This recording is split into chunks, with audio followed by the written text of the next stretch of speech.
Hello, hello, gente, tudo bem com vocês? Estamos de volta aqui hoje com um assunto super legal que eu tenho certeza que se você não gosta é porque você não ama cinema. Mas é sobre os filmes do Tim Burton, esse diretor, ator, produtor que é muito reconhecido aí no cinema mundial.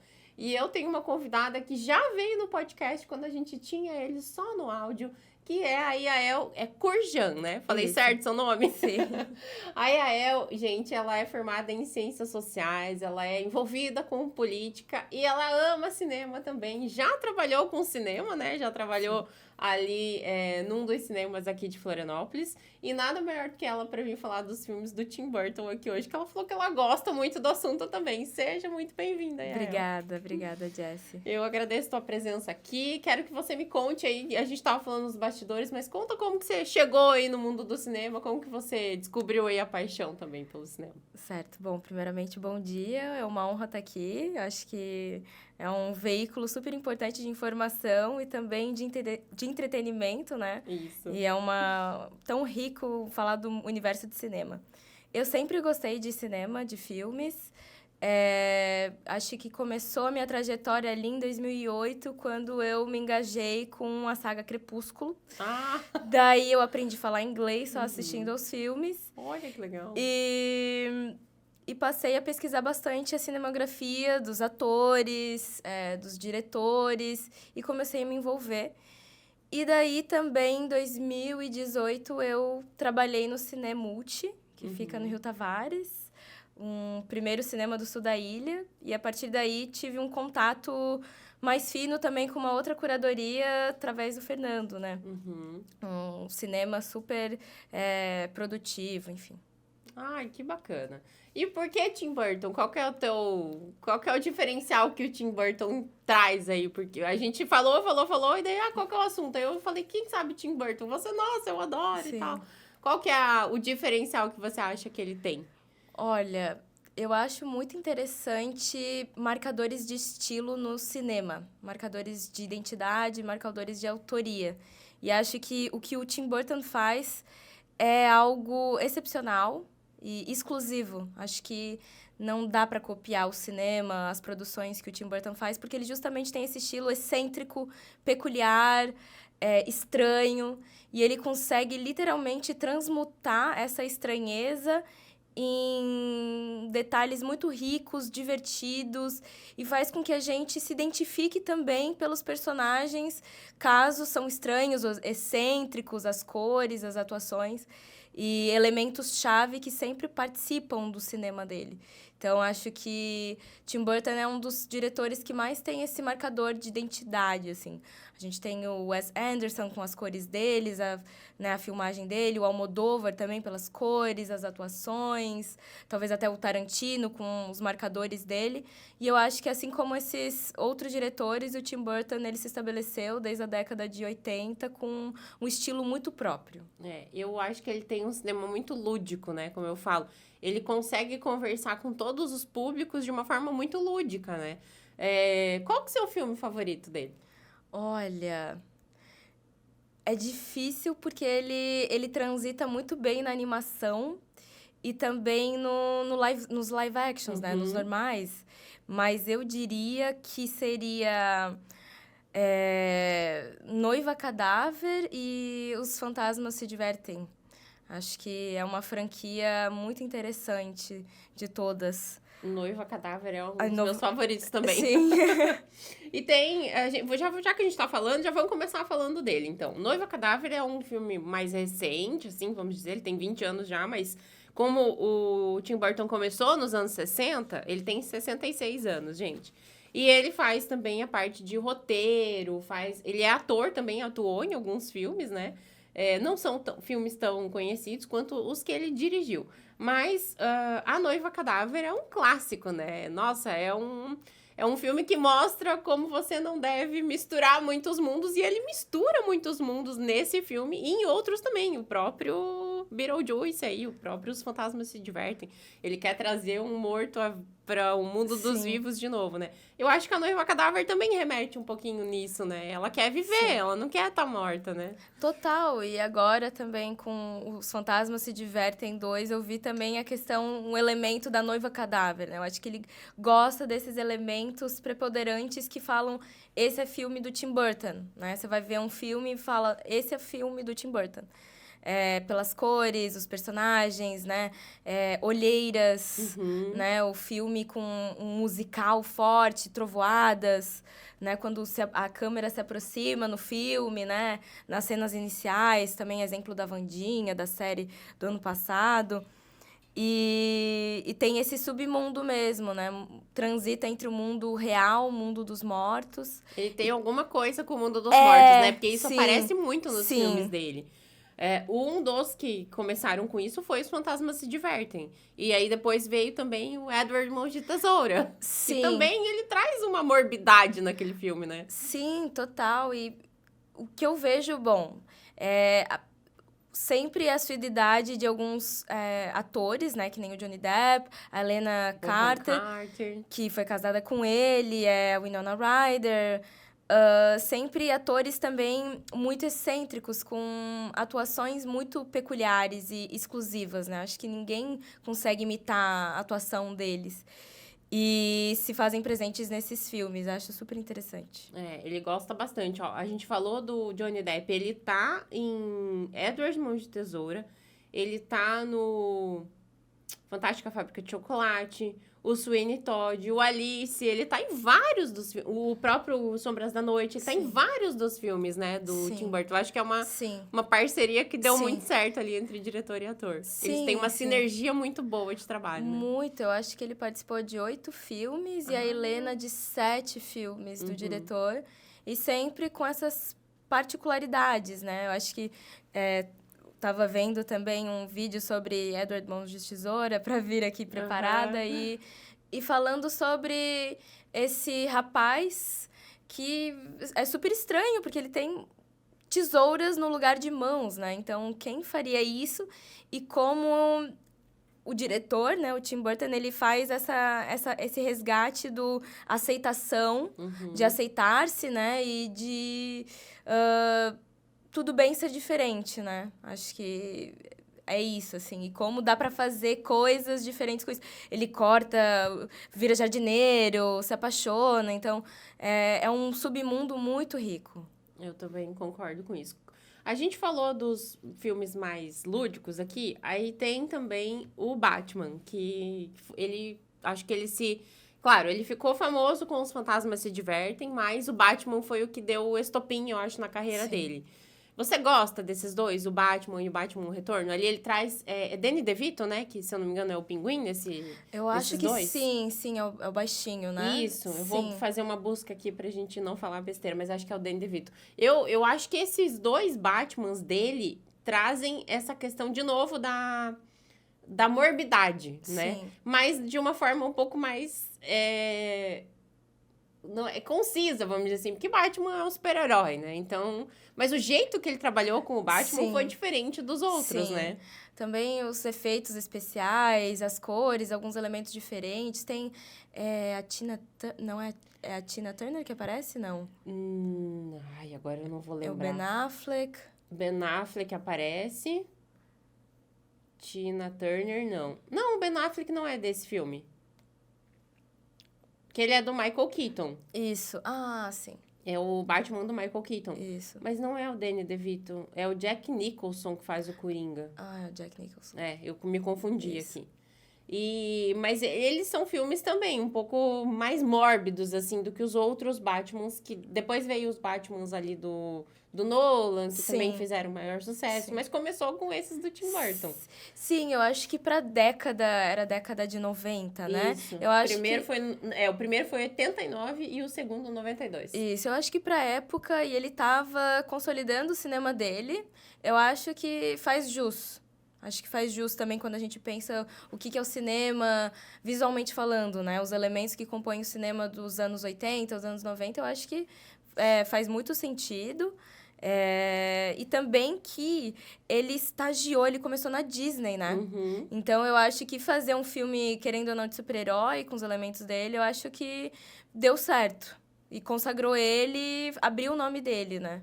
É um filme diferente de super-herói, vamos dizer Sim. assim, né? E ele ganhou prêmios também, né? Foi indicado aí a direção de arte, teve no Oscar, People's Choice, BAFTA. Ele ganhou melhor ator coadjuvante com o Jack Nicholson no BAFTA.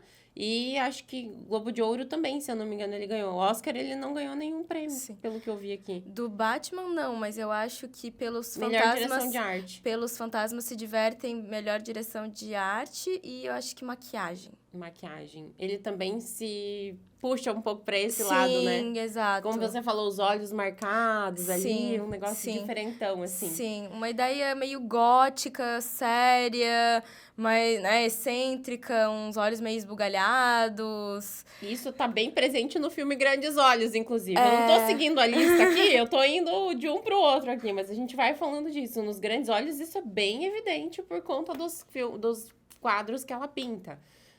Quem não assistiu o filme ainda é uma pintora que ela, na época que ela pintava, não se reconheciam pinturas de mulheres, então um homem se apropriou das pinturas dela e fingia que era ele que pintava, mas no fundo era uma mulher que fazia as pinturas, e eram olhos gigantescos, assim. E ela começou a ficar famosa por essa peculiaridade, vamos dizer assim, né? Exatamente.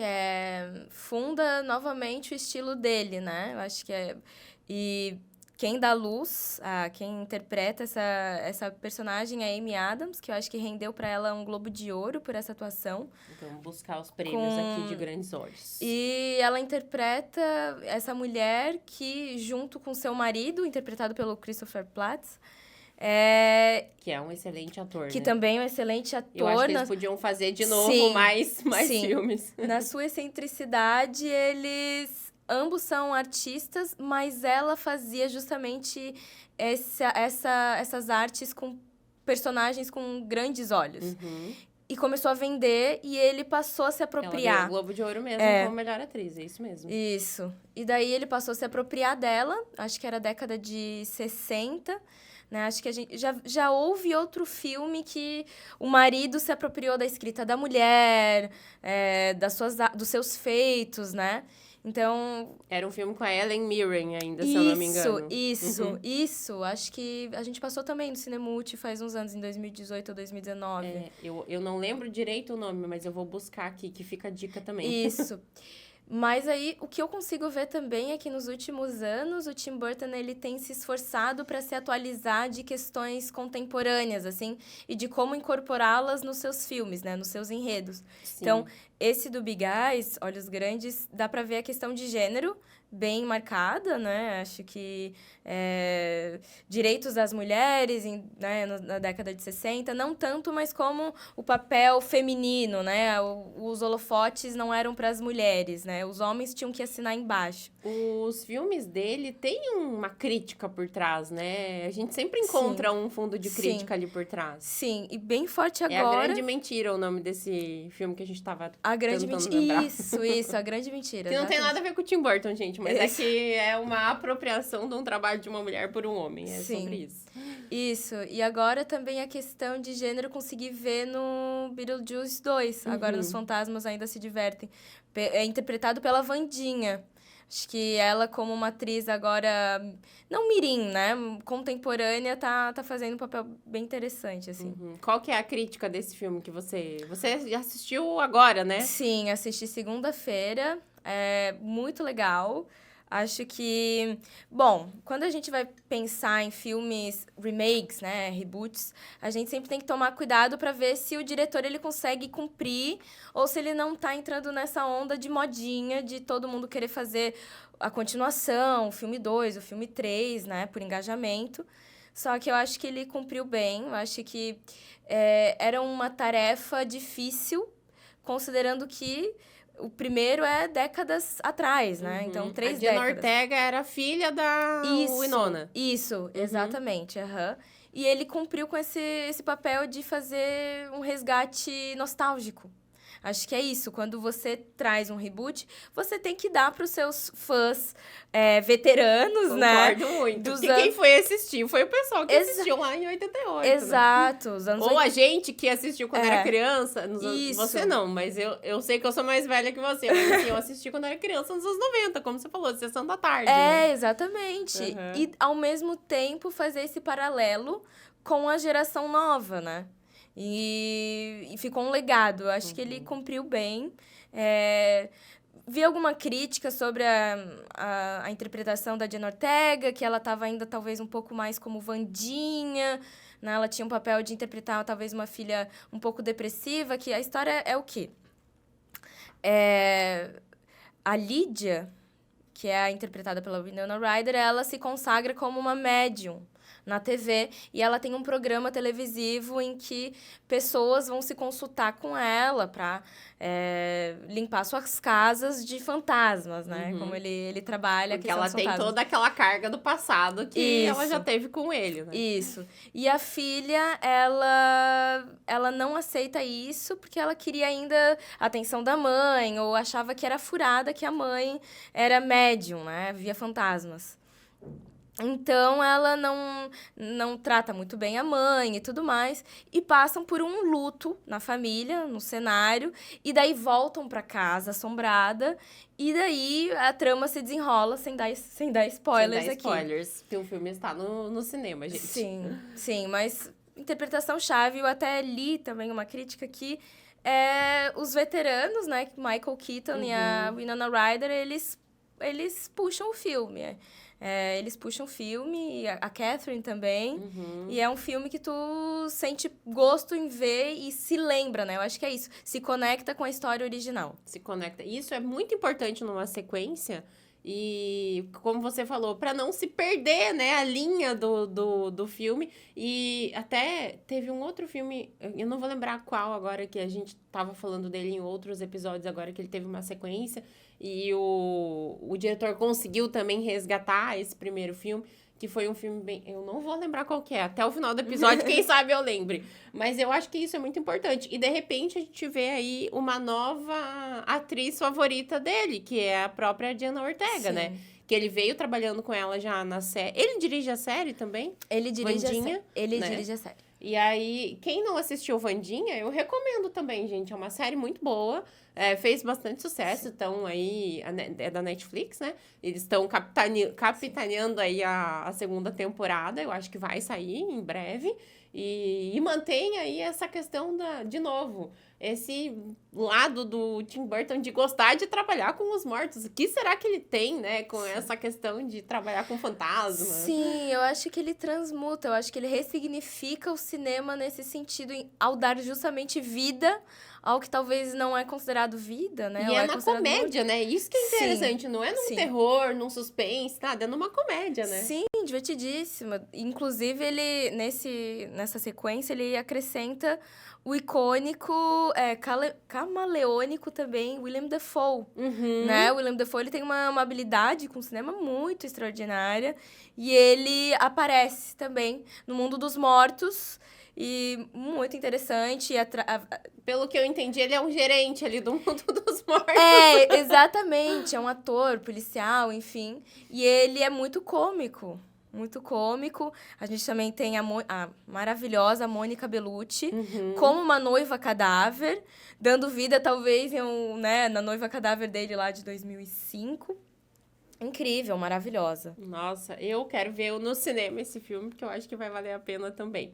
A gente não falou ainda do Lar das Crianças Peculiares. Você falou, eu não assisti esse filme, mas é mais um filme que fala um pouco de inclusão, né? Que é um filme meio na pegada do Edward Mãos de Tesoura, assim. Eles vivem numa casa, que já falo, o Lar das Crianças Peculiares, são cuidados ali por uma governanta, uma diretora, no caso. E também ele traz muito essa história de você ser diferente, você poder estar participando de uma sociedade, né? Então, eu gostei bastante do figurino desse filme, assim. Eu acho que esse filme se destacou bastante pelo figurino. E, de novo, ele traz a questão da ludicidade no filme pesada, assim. Sim, eu acho que ele transita muito bem também nesses filmes de teor excêntrico e nos filmes um pouco mais sérios, que nem é o caso do Lar das Crianças Peculiares, Big Fish, Big Eyes. São filmes que parecem, entre aspas, normais, sem nada muito extravagante, cores, atuações, nada mórbido, mas que eu acho que justamente na habilidade sagaz dele articular o drama. Eu acho que é isso também, né? Isso tá bem presente no Big Fish, né? Que é um filme super marcante, né? Sim. E é bem isso que você tinha comentado. É imaginativo. Você entra no mundo do Tim Burton. Eu acho que o cinema dele é justamente você adentrar no mundo, às vezes submundos e às vezes também o mundo bem colorido, bem fértil, né? Que é o Peixe Grande e Suas Histórias, né? Isso. Que é o rapaz que é narrador e contador de histórias, e durante todo o filme ele conta várias aventuras que ele passou durante a vida, uma reconexão com o pai, e é uma questão amorosa também, né, que ele tenta reencontrar o seu amor durante o filme inteiro, e no fim encontra. É lindo, é muito bonito, muito sensível esse filme. Ele é um filme que me lembra um romance também, né? Não sei, eu nem sei se ele tá classificado como romance, mas é um filme que me lembra um romance. Sim, não. Bem colorido. Todos os filmes do Tim Burton são cores mais... vivas, efusivas, assim, né? Sim. E isso fica bem evidente no Alice no País das Maravilhas. Sim. Que é um dos meus filmes, que não é uma animação, favorito dele, assim. Eu acho que ele trouxe ali... Claro, né? É uma interpretação do livro, mas as atuações, o figurino... A direção de arte do filme é maravilhosa. Sim. E é um filme que a gente assiste várias vezes e não cansa, né? Esse tipo de filme do Tim Burton é um filme que a gente gosta de ver várias vezes, né? E você sempre pega alguma coisa diferente toda vez que você assiste. Sim, ele carimba também os personagens correspondendo aos atores X. Então, ele sabe, o Chapeleiro Maluco é óbvio que tem que ser do Johnny Depp. Né? A Rainha de Copas, óbvio que tem que ser a Helena. Então, eu acho que é isso que ele faz também. Você vê o ator X, a atriz Y, você fala... São do Tim Burton, né? E eles cumprem exatamente. É muito difícil a gente ver atores específicos interpretando aquele tipo de cinema, né? Então, acho que diz muito da habilidade do ator e da atriz conseguirem interpretar tão bem, por exemplo, filmes do Woody Allen, né? É um tipo de atuação diferente, excêntrica. Os filmes do Wes Anderson também. E não muda com o cinema do Tim Burton. Não, e a própria Helena, como ela se destacou no Harry Potter também, que ela é a Bellatrix Lestrange, mas olha, assim, o que ela traz de referências dos filmes do Tim Burton para esse mundo do Harry Potter. Total. Eu achei que não tinha outra atriz que pudesse fazer um papel tão bem quanto ela no Harry Potter. E ela trouxe referências do Tim Burton ali para as interpretações dela. Meio debochada, um negócio meio sarcástico, assim, né? Em várias das cenas que ela faz. E eu acho ela fantástica. Eu acho que esse trio ali, Tim Burton, Johnny Depp, ela funciona muito bem. Claro, eu não sei agora como que vai ficar o Johnny Depp depois de toda aquela confusão que aconteceu com ele. Eu acho uma pena, porque eu gosto muito dele como ator, assim. Eu acho que ele é um cara que...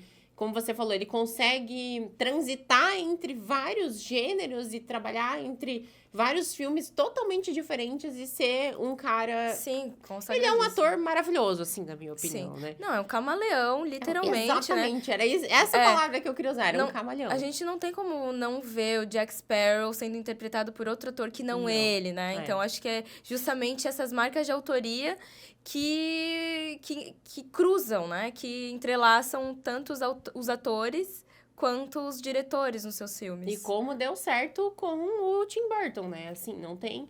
A gente não consegue dissociar os personagens do Johnny Depp e do Tim Burton. Apesar dele não ter feito os Piratas do Caribe, tudo bem, mas assim, o Johnny Depp também foi maravilhoso ali naquele filme, né? Então, não tem nem o que contextualizar. Vamos falar um pouquinho do Frank Wine, que é outra animação, que é daquele cachorrinho. Eu acho super fofo. E eu não sei se esse Frank Wine tem a ver com aquele dos anos 80. Que tem, né? Porque é um curta-metragem e depois ele transformou em longa. Esse eu acho que foi um dos primeiros grandes sucessos, né? que foi o curta de 84 do Tim Burton. E depois ele transformou no filme. Eu acho tão bonitinho o filme. Eu acho que é esse também, novamente, é um ator, é um diretor super consagrado. Ele tem a habilidade de trabalhar filmes excêntricos, super engajadores e divertidos e góticos, mas também filmes mais sérios, dramáticos. E também ele adapta não somente o cinema para o público adulto, quanto para o público infantil, através das suas animações. Apesar de que, por exemplo, O Estranho Mundo de Jack é um filme talvez um pouco assustador para crianças mais pequenas. Mas... Eu não coloquei ele aqui na lista? O Estranho Mundo? Ele não tá na nossa lista aqui. Não tá. Mas é um filme do Tim Burton também. Ele não dirige, ele mas tá ele roteirizando, ele né? roteiriza, Por isso que eu acho que não tá na lista. Isso. Mas é um outro filme, também é uma outra animação que é muito boa. Muito Sim, boa. foi uma parceria incrível. A gente revive isso, né? Eu acho que é isso. Os elementos que ele usa, né? A gravata listrada, o paletó do Beetlejuice. São elementos que os filmes parece que... Se conversam. Segue uma linearidade. Ele tem essa característica de usar muito referências, né? Nos filmes dele. Próprio Sombras da Noite também, onde o Johnny Depp interpreta um vampiro. E aí tem vampiro, tem bruxa, tem... Ele sempre tá transitando entre esse mundo real e essa fantasia, né? Sim. É uma coisa muito particular do Tim Burton isso também, na minha opinião. Bruxa, vampiro, né, fantasma. Sim. O que será que ele tem com esse negócio, assim? Eu ainda não consegui. Sim. E, assim, eu já assisti uma entrevista dele que ele fala, assim, eu gosto da fantasia, eu gosto desse mundo, assim, é onde eu gosto de... É onde eu trabalho melhor, ele fala na entrevista que eu assisti dele. Porque é bem difícil, né? É bem difícil, imagino. E você contextualizar isso para trazer lições para o mundo real, que é a ideia dele em vários dos filmes, na minha opinião, né? É bem isso. Eu queria falar um pouquinho agora do Sombras da Noite, que é aquele filme do Johnny Depp, onde ele é um vampiro. Também, outro característico.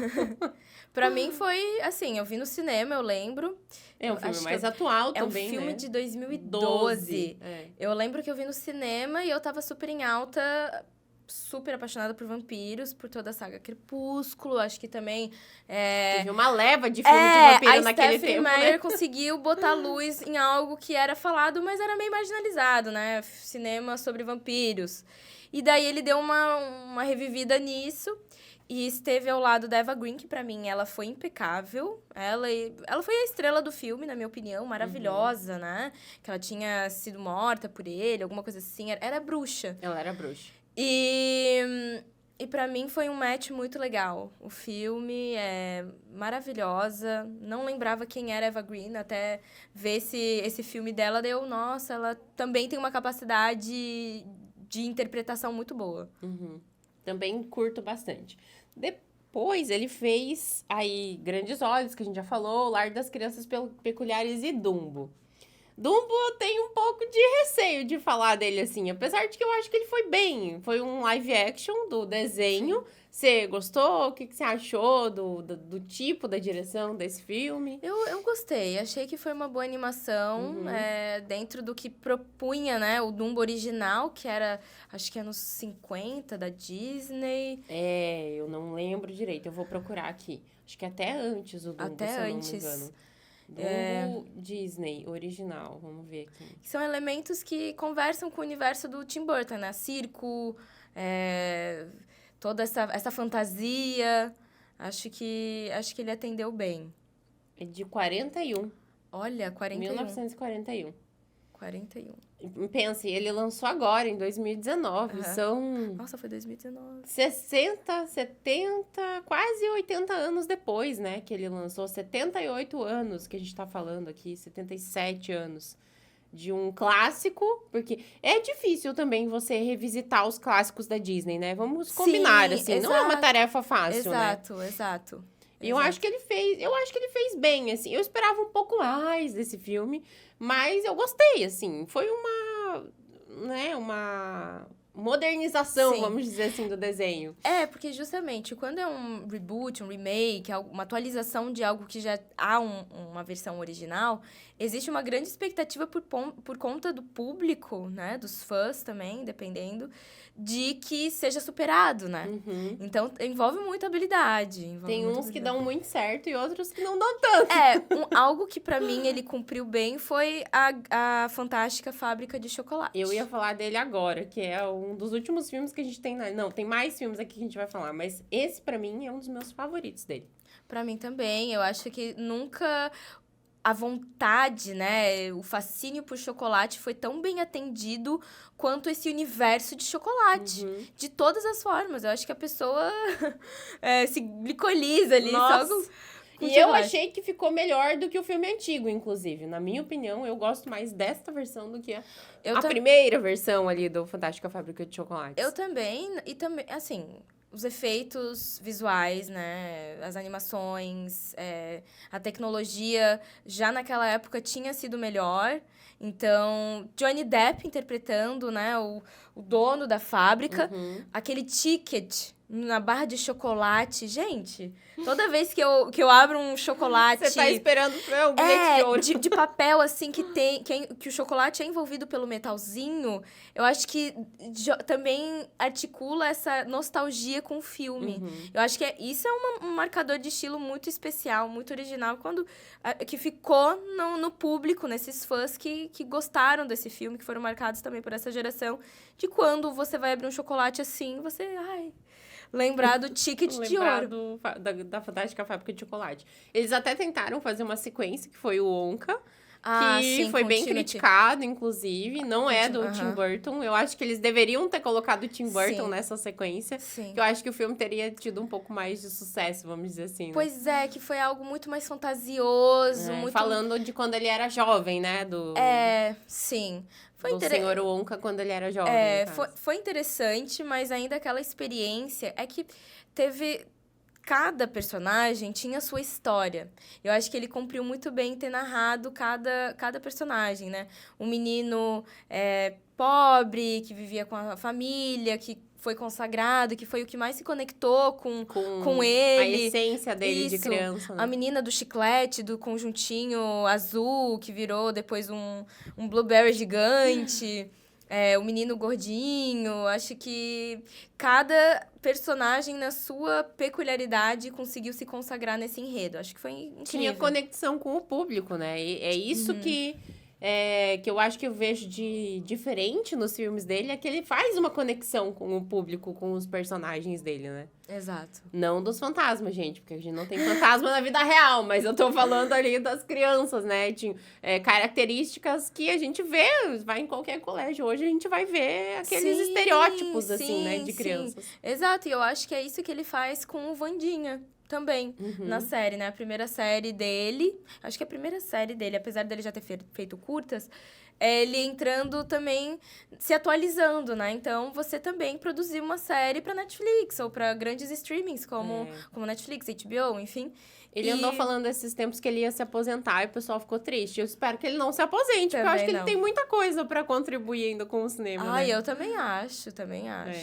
Tem um filme dele aqui, eu vou só... A gente não falou dele ainda, que é o Marte Ataca, que eu queria que você falasse um pouquinho, porque eu não assisti esse filme. Eu também não assisti esse filme. Mas você falou que algum amigo comentou. Sim, os meus amigos, um deles assistiu recentemente e falou que muito interessante também esses pontos-chave de excentricidade, o estilo gótico, mas ainda não vi. Temos que assistir. O outro é A Lenda do Cavaleiro Sem Cabeça. De novo, Tim Burton no seu submundo. Isso, muita neblina. Opa, vamos voltar. Muita neblina, eu acho que 2003, eu não lembro. Mas é um cavaleiro, não lembro quem contracenava com ele. Eu vou buscar os nossos atores. Tinha uma atriz-chave, e a questão da lenda... faz muito tempo que eu vi esse filme, mas conversa um pouco com alguns elementos que sempre são predominantes no cinema do Tim Burton. As Sombras da Noite, né? E é também uma releitura de um clássico da Disney, né? A Lenda do Cavaleiro Sem Cabeça. Isso. É a Christina Ricci. Isso. E tem o Christopher Walken também no filme. Sim. Sim, Esse filme também fez bastante sucesso, eu lembro na época que ele foi lançado, né? Foi um dos primeiros grandes filmes aqui, eu acho que do Johnny Depp, inclusive, no final dos anos 90 ali. Tá. Ai, era final dos anos 90. Final dos anos 90. Ele Isso. é de 99. Sim. 99. E ele também é uma revisita de uma animação, né? Então, Sim. eu acho que o Tim Burton tem essa... Não é um apreço, mas é um amor, assim, por animação, né? Ele gosta de... É aquela história de trabalhar o lúdico, assim, que é o que, pra mim, do Tim Burton, é o que mais se destaca no cinema dele, assim. Sim. A ludicidade, a morbidade também, a questão da fantasia, né? De você trabalhar com esses vários elementos ali, vários personagens, vamos dizer assim, que não existem no mundo real. A gente acha, pelo menos, que não existem. Mas vampiros, fantasmas, né? Bruxas, enfim. Isso tá muito presente no cinema dele, né? Sim, e trabalhar com o não óbvio. Ele não cai no óbvio. Não cai no óbvio. Acho que é isso que é uma dificuldade hoje. Com a grande mediatização, são tantos elementos, são tantos estímulos que fica difícil um diretor não cair na obviedade, né? E ele sempre faz isso com primazia, continuando a exclusividade, né? A peculiaridade do cinema dele. E você tinha comentado sobre a Helena, né? Como ela incorporou os personagens do Tim Burton no cinema também, do Harry Potter. Eu vejo ela... No Sweeney Todd também, né? O cabelo meio branco também. A gente não falou dele ainda, né? Sweeney Todd, o barbeiro demoníaco da Rua Flat, que foi um dos grandes sucessos também de Tim Burton, né? Sim, é um filme... Talvez poderia ser encaixado como um terror, né? Eu acho que é algo meio mórbido, no sentido de um barbeiro assassino, né? Mas ele, justamente, são os elementos, né? As olheiras, o rosto pálido, né? O cabelo pra cima, grisalho, as cores, os elementos, né? Armas ou não. Acho que foi um ótimo filme também. Também gostei. Pra gente encerrar, eu vou falar de um filme que, pra mim, não gosto de filme de macacos. Eu já falei isso aqui. Mas O Planeta dos Macacos dele foi um filme super reconhecido, teve premiações. Eu vou até procurar quais são os prêmios de Planeta dos Macacos. E foi um filme que se destacou na carreira do Tim Burton. Então, acho que a gente merece... ele merece ser lembrado. É um filme que tem o... Meu Deus do céu. Esqueci agora o nome do ator, que é super famoso. Deixa eu procurar o elenco aqui. Mark Wahlberg. Ele tá nesse filme. A Helena também tá nesse filme. Então, é um filme que ele, acho que se... Eu vou dizer assim que ele se consolidou em um outro tipo de cinema no Planeta dos Macacos. Que é um cinema um pouco mais... Não é do terror, mas é um negócio do suspense, assim. Ele vagava entre a comédia e o terror antigamente. Sim. Aqui não, ele se consolidou no suspense. E tem também um elenco, assim, olha... Mark Wahlberg, Helena Bonham Carter, o Paul Giamatti, que faz também um personagem muito bom no filme. Então, acho que ele traz aí... O Tim Roth também, não sei se você lembra, ele era o general ali do... Eu assisti esse filme uma vez, apesar de não curtir muito filme de macacos. Mas eu queria falar sobre as premiações dele. Esse filme foi bem premiado. Lembro que o Tim Burton destacou bastante nessa época. Eu queria só colocar aqui quais os prêmios que Planeta dos Macacos ganhou. Deixa eu buscar aqui. Não tô achando. Ficha técnica, achei. Mas eu lembro que foi um filme bem destacado na época, assim. Ele concorreu a vários prêmios, ganhou... Acho que foi o roteiro, se eu não me engano. Eu não tô encontrando aqui. Mas você não assistiu, beleza. O que você acha dos filmes de macaco? Então, eu também não tenho esse fascínio. Mas o que eu consigo perceber, assim, ou enxergar de fora do Tim Burton é que ele faz... É talvez uma tentativa, né? Ele tem um estilo muito marcado, marcadores de estilo, de identidade, essa exclusividade, excentricidade, que você olha pro filme e fala, isso é Tim Burton, não tem como Não imitar. tem como sair. Então, estilos, né, aspectos góticos, mórbidos, né, morto-vivo, humor, terror, de uma forma muito inteligente, sagaz, né? E a tentativa dele de também produzir filmes ou conteúdo blockbuster, né? Que foi, claro, ele abriu as portas do Batman e ele fez um ótimo trabalho. Acho que abriu o precedente para novos Batmans. Até 2 anos atrás teve um novo Batman com Robert Pattinson, enfim. Que foi bem nessa linha do primeiro Batman do Tim Burton, né? E daí o que eu vejo é essa tentativa dele de fazer algo super comercial, né? Tipo, Planeta dos Macacos é uma proposta muito blockbuster. Se eu não me engano, ele ganhou maquiagem no Oscar. Acho que foi isso. E também foi indicado ao Framboesa de Ouro em algumas categorias. Que daí é uma outra proposta que não é tanto do micro. Eu acho que é algo mais macro, assim, quando fala.